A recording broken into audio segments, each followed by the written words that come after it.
YouTube, have a quick video of how to install this Georgia Pacific enMotion 59460 paper dispenser. And here we have it. I already took it out of the package. It comes with batteries. I put the batteries in already. Now what we're gonna do is unmount the old one and mount this new one. Alright, so here's the old one, and this sucker is literally falling apart, hanging on by one. We never use it, it just sits there. So what we're going to do is remove the 3 screws that it has there, and it should come right off. Let's go ahead and do so. Oh man, that was a long screw.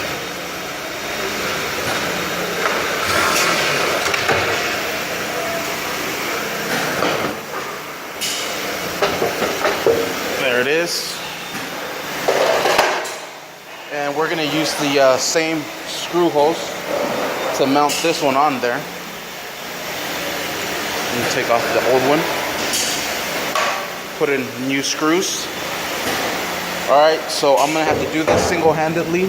But what we're going to do is first mount the screw onto there. Find the hole right there. And then that should let it dangling, and then we'll put on the other one and we'll finish tying up the rest. Put the camera down real quick because I can't do this single-handedly. Alright, I just went ahead and put the screws in there so they're ready to drive in. Make sure it is on forward.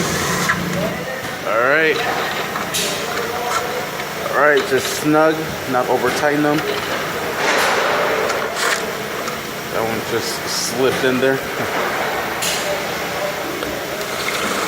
There it is.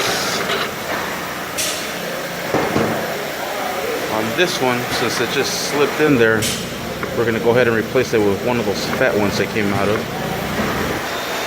Alright, I went ahead and placed that big old screw in there. We're just going to drive it in there now. There it is. There it is. Nice and snug. Now it's ready to throw its paper. Batteries are in there. Sensor is working. It's ready to go. And that's how you install a Georgia Pacific enMotion paper dispenser. Thank you for watching. Please like and subscribe.